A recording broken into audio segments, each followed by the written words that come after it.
శ్రీమాత్రే నమః. మొదట అందరికీ కృతజ్ఞతలు తెలుపుకుంటూ ఈరోజు భాగాన్ని మనము మొదలు పెట్టుకుందాం. గత భాగంలో మనము వాయుశక్తి గురించినటువంటి విషయాలను చెప్పుకున్నాం. ఈ భాగంలో మనము ఆకాశ శక్తి గురించి చెప్పుకుందాం. ఇక్కడ ఆకాశ శక్తి అనగానే మనము మొదటగా తెలుసుకోవాల్సింది కాలి కాలి అంటే మొదటిగా వచ్చి కాలికి రెండవ ఖాళీకి చాలా వ్యత్యాసం అనేది ఉందన్నమాట. మనమందరూ కూడాను కాళీ అనేసిని ఒకే పదం చెప్పుకుంటూ ఉంటాం. అందరూ కూడాను కాళీమాత అనేసి అంటూ ఉంటారు. నిజమే, కాళికాదేవి అనేసి అన్నప్పుడు మొదటి కా అనేది వాడుతూ ఉంటారు. కానీ అక్కడ వాడాల్సింది ఖా అనమాట. ఎందుకు అనేసి అంటే మనకు రెండవ కాకి మొదటి కాకి ఎంత వ్యత్యాసం ఉందనేది ఒక ఎగ్జాంపుల్ చెప్పుకుందాం. మనము ఒక ఇంటిని కానీ లేకపోతే ఒక షాపుని కానీ ఖాళీ చేయమని అడుగుతూ ఉంటాం ఎవరినన్నా. అంటే ఇల్లు ఖాళీ చేయండి అని చెప్పినప్పుడు ఆల్రెడీ అక్కడ ఇల్లు అనేది ఉన్నది. ఆ ఇంటిలో ఉండేటువంటి సామాన్లు లేకపోతే వస్తువులని మాత్రమే మనము తీసుకెళ్తూ ఉంటాం, ఖాళీ చేస్తూ ఉంటాం అన్నమాట. కానీ అక్కడ అసలు ఇల్లే లేదు అనేసి అనుకుంటే అప్పుడు దేనిని కూడా ఖాళీ చేయమని చెప్పాం, కానీ దానిని మనము ఖాళీ స్థలం అని చెప్పాల్సి ఉంటుందన్నమాట. ఎందుకు అనేసి అంటే అక్కడ ఏమీ లేదు, దాని మీద ఇల్లు లేదు, ఇంటిలో ఉండేటువంటి వస్తువులు లేవు, ఏమీ లేవన్నమాట. అంటే ఒక ప్లెయిన్ సర్ఫేస్ని ఖాళీ అని చెప్పాలి. అదే ఒక ఇల్లు కానీ షాప్ కానీ ఉంటే దానిలో వస్తువులను మనము తీసివేసినప్పుడు ఖాళీ అని చెప్పాల్సి ఉంటుందన్నమాట. అంటే మనము చాలా చోట్ల ఖాళీ అని కానీ ఏదో ఒకటి వాడేస్తూ ఉంటాం. కానీ రెండింటికి వ్యత్యాసం తెలిసినప్పుడే మనకి ఇక్కడ ఉండేటువంటి నిగూఢ అర్థము అంతరార్థం అనేది అర్థమవుతుంది. అంతేకాకుండా అది ఎంత అవసరమో కూడా తెలుస్తుంది అన్నమాట. ఇక్కడ మనం ఎగ్జామ్స్లో కూడా ఖాళీలను పూరించుము అని రాసింటారు. అంటే ఒక లైన్ ఇచ్చేసి దానిలో ఉండేటువంటి విషయాన్ని లేకపోతే అక్కడ ఉండేటువంటి సరి అయిన అర్థాన్ని మనము రాయవలసి ఉంటుందన్నమాట. అంటే ఖాళీ అని ఇచ్చింటారు, అక్కడ ఏమీ ఉండదు, ఏమీ లేకుండా ఉండేటువంటి దాన్ని మనము భర్తీ చేస్తామన్నమాట. అంటే పూరిస్తూ ఉంటామన్నమాట. ఆల్రెడీ ఉన్న ఇంటిలో ఉండేటువంటి ఖాళీ అనేసి అన్నప్పుడు వస్తువులను మనము ఖాళీ చేస్తూ ఉంటాం. అదే సర్ఫేస్ ప్లెయిన్ సర్ఫేస్ ఉన్నప్పుడు లేకపోతే ఒక స్థలం ఉన్నప్పుడు దానిని ఖాళీ స్థలం అనేసి అంటామన్నమాట. ఇప్పుడు ఈ ఖాళీకి ఆకాశ శక్తికి ఏమి సంబంధము అనేసి అంటే మన ఆలోచనలన్నీ కూడాను ఖాళీ అనే దానికి వర్తిస్తాయన్నమాట. అదే ఖాళీ అనేసి అన్నాము అంటే ఆలోచనలు లేని స్థితిని మనము ఖాళీ అనాల్సి ఉంటుందన్నమాట. ఆలోచనలు ఉండి ఆలోచనలకు కావాల్సినటువంటి శక్తిని మనము వాయుశక్తి ద్వారా తీసుకుంటే ఆలోచనలు లేని స్థితిని సంపాదించడానికి మనం చేయవలసినది అక్కడ ఖాళీ చేయాల్సి ఉంటుందన్నమాట. అందుకనే ఎంటీ యువర్ కప్ అంటే మనము ఎప్పుడు మన కప్పుని ఖాళీగా ఉంచుకుంటే కొత్త విషయాలు కొత్త జ్ఞానాన్ని మనము పొందబడతాయని అర్థం. అంటే అక్కడ ఆ కప్పుని ఖాళీ చేయమని అర్థం. అందుకే యోగ చిత్తవృత్తి నిరోధ అనేసి అన్నారు. అంటే యోగము ద్వారా చిత్తాన్ని నిరోధించి అక్కడ మనకు కావలసినటువంటి శక్తిని నింపుకోవడానికి కావలసినటువంటి సాధనలు చేయడం అనేది, అది ధ్యానం కావచ్చు, లేకపోతే జపం కావచ్చు, భక్తి కావచ్చు, ఏదైనా కావచ్చు. కానీ యోగం అనేది జరగవలసినటువంటి అవసరం ఉంటుంది. సో ఇక్కడ మనం తెలుసుకోవాల్సిన ముఖ్య విషయం అర్థమైంది కదండి, ఖాళీకి. సో ఎప్పుడైతే మనము ఒక ఆలోచనలు కానీ ఒక అనుభవాన్ని కానీ పొందాలి అనేసి అంటే మనకు వాయుశక్తి అవసరం అవుతుంది. ఎందుకంటే అక్కడ ఉండేటువంటి ఆలోచనల యొక్క రూపాన్ని మనము చూడాలి కాబట్టి, అలా చూసిన తర్వాతనే దాన్ని అనుభవం అని అంటున్నాం కాబట్టి. సో ఎప్పుడైతే మనము ఆకాశ శక్తికి వస్తామో ఇక్కడ మనకు రూపం కానీ ఆకారం కానీ పదార్థం కానీ ఏది మనకు ఉండనటువంటి స్థితిని మనము పొందుతాము, వెళ్ళాలి అన్నమాట. అందుకనే ఆకాశ స్థితిలో మనకి ప్రతి శక్తిని చూడడం కానీ పొందబడడం కానీ తెలుసుకోవడం కానీ అవసరం కానీ మనకు అవసరం అవుతుందన్నమాట. పంచభూతాలలో మనము ఆకాశాన్ని చూసినప్పుడు మనకి అక్కడ నిర్మలంగా నిశ్చలంగా ఏమీ లేనటువంటివి మనకు కనిపిస్తూ ఉంటాయి. అది నీలంగా కానీ తెల్లగా కానీ మనం అందరూ కూడా ఆకాశాన్ని చూస్తూ ఉంటాం అన్నమాట. కానీ ఆల్రెడీ మనము ఆకాశ శక్తి గురించి ఒకసారి చెప్పుకున్నాం. ఆకాశం యొక్క రంగు కానీ ఆ శక్తి కానీ శూన్యం అని చెప్తాము, శూన్య స్థితి అని చెప్తాం. అక్కడ మనము అంతరిక్షంలోకి పోయేటప్పటికి ఆకాశం పైకి వెళ్ళేటప్పటికి అక్కడ మనకంతా కూడాను నలుపు, చీకటిగా అంటే నలుపుగా ఉంటుంది. కటిక చీకటి అంటే నలుపు అని చెప్పుకున్నాము. మనము పాజిటివ్గా ఉండేటప్పుడు దాన్ని శూన్యమని చెప్పాలి అనేసి ఆల్రెడీ మనము చెప్పుకున్నాం. సో అలా వెళ్ళే కొద్దీ మనకు శూన్యంగా ఉంటుందన్నమాట. ఆ శూన్యంలో ఏ పదార్థాలు ఉండవా అనేసి అంటే ఖచ్చితంగా అన్నీ ఉంటాయి. కానీ ఆ శూన్యంలో ఉండేటువంటి పదార్థాలను కూడా చూడగలిగే శక్తిని మనము సంపాదించుకోవాలి. అలా సంపాదించుకోవాలి అనేసి అంటే శూన్యశక్తి ద్వారానే మనకు సాధ్యమవుతుందన్నమాట. ఆ శూన్యశక్తిని మనము ఆకాశ శక్తి అని అంటాము. ఇలా మనకు ఆకాశాన్ని చూసినప్పుడు మనకు ఏ విధమైనటువంటి ప్లానెట్స్ కానీ నక్షత్రాలు కానీ మనకు కంటికి కనపడకపోవడానికి కూడా కారణం అదే అన్నమాట. మనము దూరం నుంచి నక్షత్రాన్ని ఇంతనే చూస్తాం, కానీ దాని దగ్గరికి పోయినప్పుడే మనకి అసలుగా అది ఎంత ఆకారాన్ని సంతరించుకొని ఉంది, ఎంత పెద్దగా ఉంది అనే విషయాన్ని మనము తెలుసుకోగలుగుతాము, చూడగలుగుతాం అన్నమాట. సో అంటే అక్కడ ఆకాశంలో శూన్యం అనేది మనకు ఎక్కువగా ఉన్నందువలన కేవలం చాలా వెలుతురులో ఉండేటువంటి నక్షత్రాలు, చంద్రులు, సూర్యుడిని మాత్రమే మనం ఎక్కువగా చూడగలుగుతున్నాం అన్నమాట. ఎప్పుడో ఒకప్పుడు ఉరుములు, మెరుపులు వచ్చినప్పుడే వాటిని మనము లైటనింగ్ని చూడగలుగుతూ ఉన్నాం. అలా కాకుండా కంటితో కనుక గ్రహాలని, నక్షత్రాలని ఇంకా ఎక్కువగా చూడాలి అనేసి అంటే దానికి కూడా మనకి శక్తి అవసరం అవుతుంటుంది. ఇది బయట అంటే పరమాత్మ శక్తి కానీ, విశ్వం గురించి కానీ, యూనివర్స్ గురించి చెప్పుకున్నప్పుడు అలా వస్తుందన్నమాట. సో ఇప్పుడు ఖాళీకి మీకు అర్థమైందనేసి అనుకుంటున్నాను. సో తిరిగి కూడాను ప్రతి దాన్ని కూడాను అర్థం చేసుకోవాలి అంటే కంటితో చూసిన దానిని అర్థం చేసుకోవాలి, తెలియాలి అనేసి అంటే దానికి ఒక ఆకారాన్ని కానీ, రూపాన్ని కానీ, పదార్థాన్ని కానీ మనము ఇస్తూ ఉంటాము. అంతేకాకుండా కంటికి కనపడని వాటిని కూడా అర్థం చేసుకోవాలి అనేసి అంటే మనదైన రూపాన్ని మనం ఇస్తూ ఉంటాం. ఫర్ ఎగ్జాంపుల్కి ఏనుగు అన్నాం అనుకోండి, ఆల్రెడీ మనం చూసి ఉంటే దానికి ఉండేటువంటి తొండంని, పెద్ద చెవులని, దంతాలని, పెద్ద భారీ శరీరాన్ని మనము ఊహించుకోగలుగుతాం, తెలుసుకోగలుగుతాం అన్నమాట. అదే కనుక కంటికి కనపడని, ముందు చూడని విషయాలని తెలుసుకోవాలి అనేసి అంటే అది కేవలం ఆకాశ శక్తితోనే సాధ్యమవుతుందన్నమాట. అంటే మనం చూడని వాటిని కూడాను ఒక రూపాన్ని, ఆకారాన్ని ఇవ్వాలి అనేసి అంటే మనకు ఆకాశ శక్తి అవసరమవుతుంది. అందుకని మనము ప్రతి అనుభవంలోనూ కొన్ని కొత్త ప్రదేశాలని, కొత్త స్థలాలని, కొత్త మనుషులని, మనము కొత్త ఆకారాలని కూడా, కొత్త భాషలని కూడా చూడడం అనేది ఉంటుందన్నమాట. ఇలా ఎలా జరిగింది అనేసి అంటే మనకు తెలియనంత మాత్రాన, మనం చూడనంత మాత్రాన, విననంత మాత్రాన ఏవీ లేవని కాదు కదండి అర్థము. కోటాను కోట్ల లోకాలు ఉన్నాయి, కోటాను కోట్ల విశ్వాలు ఉన్నాయి. మరి అన్నీ ఉన్నప్పుడు అక్కడ కూడాను ఉండేటువంటి విషయాలు, వింతలు, విశేషాలు ఉంటాయి కదండి. వాటినంతా కూడాను మనము ఈ ఆకాశ శక్తి ద్వారానే పట్టుకుంటామన్నమాట. వాయుశక్తి ద్వారా మనం ఒక అనుభవాన్ని మనమైతే పొందగలుగుతాము, చూడగలుగుతాము. కానీ ఆ పొందాలి అనేసి అన్నా కూడాను దానికి కావలసినటువంటి శక్తిని మనము ఆకాశ శక్తి ద్వారానే పొందబడతామన్నమాట. అంటే ఆకాశ శక్తిని మనము ధ్యానం ద్వారా విశ్వశక్తిని సంపాదించుకుంటూ లోపలికి ప్రసరింప చెయ్యాలి అనేసి అన్నా కూడాను అక్కడ మనకి ఎంతో కొంత ఖాళీ అనేది ఉండాలి కదండి. అలా ఖాళీ లేకపోతే ప్రతిదాన్ని ఆలోచనలతో కానీ, లేకపోతే మన శరీరం మొత్తము, మెదడంతా కూడాను అణువులు, కణాలు, రక్తము, నీరు, మజ్జ, మాంసము, క్లేశము, ఇలా సప్తధాతువులతోనూ, పదార్థాలతోనూ శరీరం నిండిపోయి ఉంటుంది. మరి అలా నిండిపోయినటువంటి ఉన్న దాటిలో మనము ఆలోచనలని చెప్పి మన మెదడునంతా కూడాను ఖాళీ లేకుండా నింపేసి ఉంటాము. మనకి ఎక్కడైనా అక్కడ ఖాళీ ఉంటే కదండి లోపలికి వెళ్ళడానికి కావాల్సినటువంటి ద్వారాలు తెరుచుకోవడానికైనా, లేకపోతే లోపలికి వెళ్ళింది ఉండాలి అన్నా కూడాను ఖాళీ అనేది ఉండాలి అన్నమాట. మనము ఇవి శరీరపరంగా చూసినప్పుడు శరీరం మొత్తం వీటితో నిండిపోయి ఉంటుంది.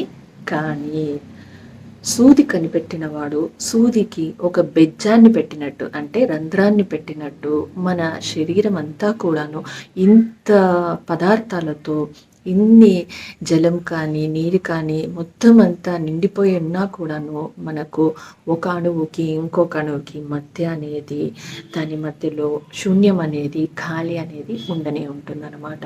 ఎందుకు అనేసి అంటే ఒక కణము ఇంకొక కణము థాట్ వేవ్స్ పంపించాలి అన్నా, మాట్లాడాలి అన్నా, పక్క పక్కన ఉండాలి అన్నా కూడాను మనకి మధ్యలో స్థలం అనేది ఉంటుంది, అంటే ఖాళీ అనేది ఉంటుందన్నమాట.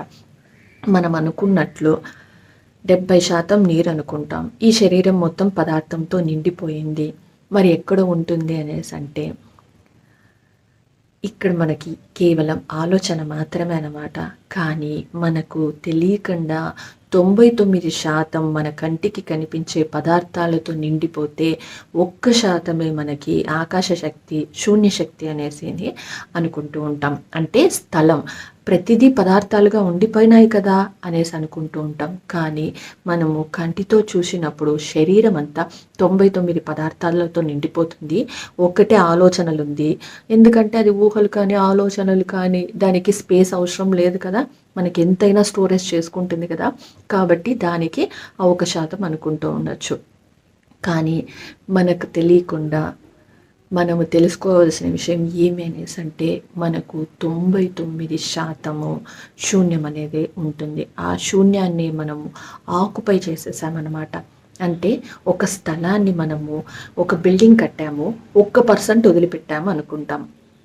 అదేవిధంగా శరీరం అంతా కూడా ఈ పదార్థాలతో నిండిపోయింది, 1% లేదా 1% మనకి శూన్యం ఉంది అనేసి అనుకుంటాం. కానీ కాదనమాట, కేవలం ఆ స్థలం మొత్తం ఖాళీగానే ఉన్నది, 1% మనము నింపబడతామన్నమాట. ఎందుకు అనేసి అంటే ఒక ఇటుకకి ఇంకొక ఇటుకకి స్థలం లేనంతగా కట్టినా కూడాను మనము నీటిని కాన నింపినప్పుడు ఎక్కడో ఒక చోట లీకేజ్ అవ్వడం అనేది మనం గమనిస్తూ ఉంటాం. మనము సిమెంట్ ఉన్నది, ఇటుక ఉన్నది, ఇసుక ఉన్నది, దాన్ని నీటితో వేసి ప్లాస్టింగ్ చేసేసినాము, పెయింట్ కొట్టేసినాము, ఇంకా కిందకి దిగదు నీళ్లు అనేసి అని అనుకుంటూ ఉంటాం. మరి ఏ విధంగా దిగింది అది కిందకి నీరు అంటే మనకు కంటికి కనిపించని సూక్ష్మ రంధ్రాలు ఆ స్థలం అనేది ఉండనే ఉంటుందన్నమాట. సో అలా సూక్ష్మ రంధ్రాల ద్వారా, స్థలాల ద్వారానే ఆ నీరు అనేది వెళ్ళిపోయి లీక్ అవ్వడం అనేది జరుగుతూ ఉంటుంది. అదేవిధంగా శరీరంలో కూడాను మనకంతా కూడాను అనంతంగా ఎక్కువగా ఉండేది ఆకాశ శక్తి. ఏ విధంగా అయితే ఈ ప్రపంచం కానీ, ఈ భూమి కానీ, గ్రహాలన్నీ కూడాను, పాలపుంతలు, నక్షత్రాలన్నీ కూడాను మనకు ఒక రౌండ్ బాల్, లేకపోతే మనం చెప్పుకున్నాం కదండి అండాకారంలో ఉంటుంది అనేసి అని, ఆ అండంలో ఉండేటువంటి పదార్థాలే అది విస్ఫోటనం చెందడం ద్వారానే ఇంత విశ్వం ఏర్పడింది అనేసి అన్న విషయం మనకు బిగ్ బ్యాంగ్ థియరీ ద్వారా మనకు అందరికీ తెలుసు. అంటే ఆ చిన్నగా ఉండేటువంటి ఓవల్ అండాకారంలోనే మనకు ఇంత ఉండినప్పుడు మన శరీరంలో ఆకాశ శక్తి అనేది ఆలోచనలో కానీ లేకపోతే మెదడులో కానీ మాత్రమే మనం స్థలం ఉంది అనేసి అనుకుంటూ ఉంటాం. కానీ కాదు, మనలో ఉండేటువంటి అణువుకి పక్కన కానీ లేకపోతే ఒక అణువులో ఉండేటువంటి అణువు లోపల భాగంలో కానీ ఉండేదంతా కూడాను అనంతమైనటువంటి శూన్యమే ఆకాశ శక్తి అనమాట.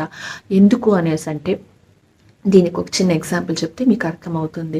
మనకి ఒక పదార్థము ఇంకొక పదార్థాన్ని ఆకర్షిస్తుంది, ఒక ఆలోచన ఇంకొక ఆలోచనని ఆకర్షిస్తుంది, ఒక వస్తువు ఇంకొక చోటకి వెళ్ళాలన్నా లేకపోతే మూవ్ అవ్వాలన్నా కూడాను ఆకర్షణ అనేది అవసరం అవుతుంది. ఫర్ ఎగ్జాంపుల్కి మనము ఎప్పటి నుంచినో సైన్స్ గురించి తెలుసుకోవాలి అనుకుంటాం. సో అలా అనుకున్న నెక్స్ట్ మినిట్ నుంచినే సైన్స్కి సంబంధించినటువంటి జ్ఞానాన్ని కానీ విషయాలను కానీ మనం వింటూ ఉంటాం అన్నమాట.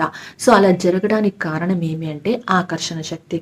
ఇక్కడ మనం అందరూ నిల్చుకున్నాము అనేసి అంటే మనం నిలబడి ఉండడానికి కూడా కారణం ఏమి అనేసి అంటే భూమి యొక్క సెంటర్ పాయింట్, మన సెంటర్ పాయింట్కి ఉండేటువంటి ఆకర్షణ వల్ల అన్నమాట. అంటే ఇది మనం అనుకుందాం, ఇది భూమి అనుకుందాం, భూమి యొక్క సెంటర్ పాయింట్ మన యొక్క సెంటర్ పాయింట్ ఒకే లైన్లో ఉండడం వల్ల, అది ఆకర్షణగా ఉండడం వల్ల, ఆ శక్తి వలననే ఒక మనిషి నిలబడగలుగుతున్నాడు అనమాట. లేకపోతే మనం ఎప్పుడూ పడిపోయి ఉంటాం. అంటే ఒక యాపిల్ చెట్టు మీద నుంచి కింద పడినప్పుడు భూమికి ఆకర్షణ శక్తి ఉంది అన్న విషయాన్ని కనుక్కున్నాడు. అంటే అది పక్కలకు పడలేదు కదండి. నిజమే, భూమికి ఆకర్షణ శక్తి ఉంది అన్న విషయం కనుక్కున్నాడు, కానీ ఎందుకు ఉంది అనే విషయాన్ని మాత్రమే నేను ఇక్కడ చెప్తున్నాను అనమాట. సో పండు అనేది పైకి పడలేదు, పక్కకి పడలేదు, నేరుగా పడింది. అని అర్థం ఏమి అనేసి అంటే, భూమి యొక్క సెంటర్ పాయింట్కి మన యొక్క సెంటర్ పాయింట్కి ఆకర్షణ అనేది ఉన్నది కాబట్టినే రెండు మ్యాగ్నెట్స్ ఏ విధంగా అయితే ఆకర్షణ దగ్గరికి వచ్చినప్పుడు ఆకర్షింపబడి అతుక్కుంటాయో, అదేవిధంగా మనము కూడాను భూమి మీద నిలబడడానికి కారణం ఆ ఆకర్షణ అన్నమాట. సో ఈ విధమైనటువంటి అలైన్మెంట్ మనకుంది కాబట్టినే మనము భూమి మీద నిలబడి ఉన్నామన్నమాట. సో ఈ అంతరాత్మ లేకపోతే సెంటర్ పాయింట్ అనేది మనం పక్కన పెడితే ఆ ఆకాశ శక్తి గురించి మనం ఇప్పుడు చెప్పుకుంటున్నాం. సో ప్రతి ఒక్క ఆత్మలో కూడాను, అంతరాత్మలో కూడాను మనకు శక్తి అనేది ఉంటుంది. అదే ఆకర్షణ శక్తి. మనకు ఈ ఆకర్షణ శక్తి ద్వారా అట్రాక్ట్ అవ్వడం కానీ, మనము లేకపోతే కొత్త విషయాలను కానీ దాని గురించిన సైన్స్ గురించి వింటూనే ఉంటామన్నమాట. అలా ఆకర్షణ సిద్ధాంతం యొక్క అంటే అట్రాక్షన్ యొక్క వలననే మనం వింటూ ఉన్నా కూడాను, మనమంతా కూడాను చేసేదంతా కూడాను ఇదంతా శూన్య శక్తి ద్వారానే అనమాట. అంటే ఆకాశ శక్తి ద్వారానే. అంటే మనము శరీరంలో ఉండేటువంటి జలము, వాయువు, అగ్ని ఇవన్నీ కూడాను మన వరకే ఉపయోగపడుతూ ఉంటాయి, మనమే తెలుసుకొని ఉంటూ ఉంటాం అన్నమాట. కానీ ఈ ఆకాశ శక్తికి వచ్చేటప్పటికి ఏమవుతుంది అనేసి అంటే, ప్రతి పదార్థంలో ఉండేటువంటి అంతరాత్మ వరకు కూడాను వెళ్ళడానికి కావలసినటువంటిది కానీ, లేకపోతే అక్కడ ఉండేటువంటి ఆకర్షణ ద్వారానే ఇంకొక కణానికి కానీ, లేకపోతే అవి కమ్యూనికేషన్ అనేది జరుగుతూ ఉంటుంది కదండి. ఇప్పుడు ఒక దోమ కొట్టిందంటే మనము ఆటోమేటిక్గా కొట్టేస్తూ ఉంటాం. అంటే చేతికి ఆటోమేటిక్గా కమాండ్ అనేది మనకి వెళ్ళిపోయింది. ఆ కమాండ్ అనేది ఎవరిచ్చినారు? మన మెదడిచ్చింది అని చెప్తూ ఉంటారు. నిజమే, అది విత్ ఇన్ ఫ్రాక్షన్ ఆఫ్ సెకండ్స్లో మెదడు వరకు వెళ్ళి మెదడు తిరిగి దానికి చేతికి కమాండ్ ఇవ్వాలి, కమాండ్ ఇచ్చిన తర్వాత కొట్టాలి. కానీ విత్ ఇన్ సెకండ్స్లో జరుగుతుంది అనమాట. అంటే ఫ్రాక్షన్ ఆఫ్ సెకండ్స్ అని అంటూ ఉంటాం. ఇదంతా సాధ్యం అయ్యేదంతా కూడాను ఆకాశ శక్తి ద్వారానే అనమాట. అంతేకాకుండా మనకు ఒక అనుభవానికి రూపాన్ని ఇవ్వాలన్నా కూడాను మనం చూడాలి అనేసి అంటే వాయుశక్తి సరిపోతుంది. కానీ రూపాన్ని ఇవ్వాలి అనేసి అంటే, అనుభవాన్ని ఇవ్వాలి అనేసి అంటే మనకు ఆకాశ శక్తి అవసరం అవుతుందన్నమాట. ఈ ఆకాశ శక్తిని తీసుకోవాలి అనేసి అంటే మనకంతా కూడా మనము మొట్టమొదటిగా చేయాల్సింది ఆల్రెడీ చెప్పుకున్నట్టు చిత్తవృత్తి నిరోధ. ఆలోచనలని తగ్గించుకుంటూ పోతే ఇక్కడ మనకి ఎంటీగా ఉన్నిందంటే ఆటోమేటిక్గా విశ్వశక్తి అనేది బ్రహ్మరంధ్రం ద్వారా లోపలికి వెళ్ళడానికి మనకు అవకాశం వస్తుంది. ప్రతి ఒక్కరూ కూడాను విశ్వశక్తిని తీసుకోవాలి అనేసి అంటే, బయట ఉండేటువంటి విశ్వశక్తి లోపలికి మనకు వెళ్ళాలి అనేసి అంటే ఆకాశ శక్తి ద్వారా, అంటే మన శరీరంలో ఉండేటువంటి ఆకాశ శక్తి ద్వారా ఆలోచనలకు శక్తిని తగ్గిస్తూ, అంటే ఆలోచనను ఒక రకంగా కంట్రోల్ చేస్తూ తగ్గిస్తూ దానిని ఖాళీ చేయడం వలననే విశ్వశక్తి అనేది లోపలికి పోతుందన్నమాట. అంటే విశ్వశక్తి లోపలికి వెళుతుందన్న విషయం అందరికీ తెలుసు, కానీ ఆకాశ శక్తి ద్వారా అక్కడ ఖాళీ చేయడం వలననే మనకు లోపలికి వెళుతుంది అన్న విషయం ఇప్పుడు మీకు అర్థమైంది అనుకుంటున్నాను. ఇక్కడ ఇంకొక చిన్న ఎగ్జాంపుల్ చెప్పినప్పుడు మీకు ఇంకా బాగా అర్థమవుతుంది. మనమందరూ కూడాను మెడిటేషన్ని ఒక గదిలో కూర్చొని చేసినప్పుడు కంటే కూడాను పిరమిడ్ కింద కూర్చొని చేయడం కానీ, లేకపోతే కొండ ప్రదేశాలు పైకి వెళ్ళి చేసినప్పుడు కానీ, లేకపోతే పౌర్ణమి కానీ అమావాస్య దినాలు చేసినప్పుడు శక్తిని ఎక్కువగా పొందుతాము అనేసి మనం అందరికీ తెలుసు. సో ఇక్కడ ఈ 4 విషయాలలో పిరమిడ్ కింద చేసినప్పుడు తొందరగా మనము ఆలోచన రహిత స్థితికి వెళ్ళడం అనేది అందరికీ తెలిసిన విషయమే. కానీ అది ఎందుకు జరుగుతుంది అనేసి అంటే, పిరమిడ్ వలన దానికి ఉండేటువంటి 4 కోణాలు, ఆ 4 కోణాలు భూశక్తి, జలశక్తి, అగ్నిశక్తి, వాయుశక్తి. ఒక రకంగా చెప్పాలి అనేసి అంటే మధ్యలో ఉండేటువంటిది ఆకాశ శక్తి. అది కాకుండా మనము కింద కూర్చున్నప్పుడు ఈ 4 శక్తులను కంట్రోల్ చేసేస్తుంది అనమాట. సో ఆకాశ శక్తి పిరమిడ్ వలన మనకి ఈ 5 శక్తులని మనము లోపలికి తీసుకున్నప్పుడు పిరమిడ్ అనేది కంట్రోల్ చేసేసి మన కప్పుని ఎంప్టీ చేస్తుందన్నమాట. అంటే మన శరీరంలో ఉండేటువంటి ఈ పంచభూత శక్తులను పిరమిడ్ కంట్రోల్ చేసి మనకు కావాల్సినటువంటి విశ్వశక్తిని లోపలికి పంపడానికి, మన గేటును ఓపెన్ చేయడానికి, బ్రహ్మరంధ్రం ఓపెన్ అవ్వడానికి కారణమవుతుందన్నమాట. అంటే ఆ 4 కోణాలు పంచభూతాలలో ఉండేటువంటి 4 అయితే ఆ ముందర ఉండేటువంటి కుసుగా ఉండే కొన భాగం వచ్చి ఆకాశ శక్తి అన్నమాట. సో అందుకనే పిరమిడ్ దగ్గర కూర్చున్నప్పుడు, మనం దాని కింద కూర్చున్నప్పుడు ఎక్కువ శక్తిని తెలుసుకోవడానికి కానీ, దానిని పొందడానికి కానీ కారణమయ్యేది ఇదే అన్నమాట. సో మనకు తెలియకుండానే మనకు ఆలోచన రహిత స్థితిని పిరమిడ్ అనేది ఇస్తుంది అనమాట. సో మనలో కూడాను ఎక్కడ కూర్చున్నా మెడిటేషన్ చేయగలిగితే ఈ ఆకాశ శక్తి, అంటే మొదటగా మనలో ఉండేటువంటి ఆకాశ శక్తినే బయట ఉండేటువంటి విశ్వశక్తిని ఆకర్షిస్తుంది. అందుకనే ధ్యానమని కూర్చోగానే మనలో ఉండేటువంటి ఆకాశ శక్తి జాగృతం అవుతుంది. సో మనము మన శరీరానికి కావలసినటువంటి తిండి, నీరు, అగ్ని, అంటే డైజెషన్ అవ్వడానికి జఠరసము, ఈ 3 శక్తులే కాకుండా శరీరానికి ఉపయోగపడేటివి ఈ మూడు కాకుండా 4 వాయుశక్తి, మనం జీవించడానికి కానీ లేకపోతే మన ఆలోచనలకు కానీ వాయుశక్తి అవసరం అవుతుంది. ఈ వాయుశక్తి, ఈ 4 కాకుండా మనలో ఉండేటువంటి ఆకాశ శక్తిని మనకు బయట ఉండేటువంటి విశ్వశక్తిని ఆకర్షిస్తుందన్నమాట. ఎందుకు అనేసి అంటే ఈ విశ్వశక్తిలోనే మనం అందరూ కూడాను కావాల్సినటువంటి పంచభూత శక్తులను కానీ, జ్ఞానము, ప్రాణశక్తి, క్రియాశక్తి, ఈ 5 శక్తులు కానీ, దైవశక్తి కానీ, మిగిలిన ఏ ఇతర శక్తులను కానీ మనం తెలుసుకోవాలన్నా, పొందాలన్నా ఆకర్షణ అనేది జరగాలి అన్నమాట. ఈ ఆకర్షణ అనేది జరగాలి అనేసి అంటే ఆకాశ శక్తి ద్వారానే సాధ్యమవుతుంది. ఏ విధంగా అయితే శరీరం నిలబడాలి అనేసి అంటే భూమికి ఉండేటువంటి గురుత్వాకర్షణ శక్తి, మనిషికి ఉండేటువంటి సెంటర్ ఆఫ్ ఎనర్జీ అని చెప్పవచ్చును. సో మనిషికి ఉండేటువంటిది అట్రాక్షన్. సో ఈ ఆకర్షణ వలననే మనం అయితే నిలబడగలుగుతున్నామో, అదేవిధంగా మనిషిలో ఉండేటువంటి, మన శరీరంలో ఉండేటువంటి ఆకాశ శక్తి ద్వారానే బయట ఉండేటువంటి విశ్వశక్తి ఆకర్షింపబడుతుందన్నమాట. అందువలననే మనం ధ్యానానికి కూర్చుంటే అంతటా ఉండేటువంటి విశ్వశక్తి మనకి లోపలికి వెళ్ళడానికి అవకాశం వస్తుంది, కుదురుతుంది. మరి గమనించండి, ధ్యానమని కాకుండా మనము కూర్చున్నప్పుడు అది శక్తి లోపలికి అనేది వెళ్ళడం అనేది జరగదు. ఎందుకు జరగదు అనేసి అంటే మనకు ఆలోచనలన్నీ కూడాను ఎక్కువగా నింపబడి స్థలం లేకుండా, లోపలికి వెళ్ళడానికి అవకాశమే లేకుండా డోర్స్ అనేటివి క్లోజ్ చేసేసామన్నమాట. ఎప్పుడైతే ఆలోచన రహిత స్థితిలో ఉన్నప్పుడు, ధ్యానం చేసినప్పుడు, ఈ జప ధ్యాన సాధనల ద్వారానే మనము లోపలికి వెళ్ళడం అనేది చేస్తామన్నమాట. సో మనము కళ్ళు మూసుకొని కూర్చొని ధ్యానం అని అన్నప్పుడు ఆటోమేటిక్గా లోపలికి శక్తి వెళ్ళడం అనేది జరుగుతూ ఉంటుంది, చేస్తూ ఉంటుంది. అదే కాన నిద్రలో కానీ, లేకపోతే ధ్యానమని కాకుండా కళ్ళు మూసుకున్నప్పుడు అది జరగదన్నమాట. దీనికి కారణం ఏమి అనేసి అంటే సంకల్పం. ధ్యానానికి ఉన్నటువంటి గొప్ప శక్తి అని చెప్పవచ్చు అన్నమాట. మనం ఇక్కడ తీర్థము తీసుకుంటాం. తీర్థం తీసుకున్నప్పుడు శంఖంలో పోస్తేనే తీర్థం అనేసి అని సామెత వినే ఉన్నామన్నమాట. దానికి కారణం ఏమి అనేసి అంటే ఒక తీర్థాన్ని ఒక గిన్నెలో వేసినప్పుడు ఉండేటువంటి ఫలితం కంటే ఒక శంఖంలో పోసినటువంటి ఫలితము 100 రెట్లు ఎక్కువగా ఉంటుందన్నమాట. అందువలననే శంఖంలో పోస్తేనే తీర్థం అంటారు. అదే నీటిని ఒక గిన్నెలో పోస్తే మనకు ఎటువంటి ప్రయోజనాలు, లాభాలు కలగవు.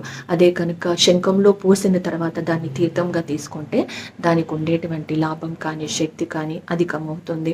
సో ఈ విధంగా మనము కళ్ళు మూసుకొని కూర్చున్నంత మాత్రాన అది ధ్యానం అవ్వదనమాట. ధ్యానం అనే సంకల్పంతో మనం కూర్చున్నప్పుడే మనకు శక్తి అనేది లోపలికి వెళ్తుంది. ఎందుకు అనేసి అంటే ధ్యానం అని మనం సంకల్పించుకున్నప్పుడు మన ఆకాశ శక్తిని, మన లోపల ఉండేటువంటి ఆకాశ శక్తి బయట ఉండేటువంటి విశ్వశక్తిని ఆకర్షిస్తుంది అనమాట. అందువలననే మనకు చుట్టూరా ఉండేటువంటి ఆకాశ శక్తి లేకపోతే విశ్వశక్తి అంతా కూడాను, శూన్యశక్తి అంతా కూడాను మన లోపల ఉండేటువంటి శక్తి ఆకర్షింపబడుతుంది. దాని ద్వారానే మనకు శక్తి అంతా లోపలికి వెళ్ళడానికి కానీ, అనుభవాలు కానీ, జ్ఞానాన్ని కానీ, ప్రతిదీ పొందడానికి కానీ అవకాశం అనేది వస్తుంది. సో మనమందరూ చూసేటువంటి ఆకాశంలో ఉండేటువంటి ఆకాశ శక్తే కాదనమాట, మనకు అంతటా ఉండేటువంటి విశ్వశక్తి ఎందుకు లోపలికి పోలేదు అనేసి అంటే కారణం మన లోపల ఉండేటువంటి ఆకాశ శక్తి ద్వారా దానిని ఆకర్షించాలి అనేసి అంటే మనం ధ్యానం అనేది సంకల్పించుకొని చేయడం ద్వారానే సాధ్యమవుతుంది. అంతేకాకుండా ఈ ఆకాశ శక్తి మనకు ఆలోచనలని తక్కువ చేస్తూ ఉండడం వలననే శక్తి లోపలికి వెళ్ళడం అనేది జరుగుతుందన్నమాట.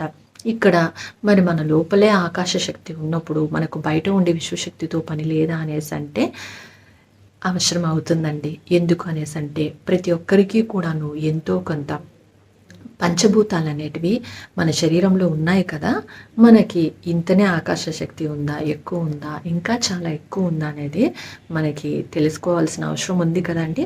ఆకాశ శక్తి మన శరీరం అంతటా 99% ఉన్నా కూడాను దానిని ఒక చోట మురుగుగా అంటే ఒకే చోట ఉండేటువంటి నీట్గా మనం దానిని బంధించేసి ఉంటామన్నమాట.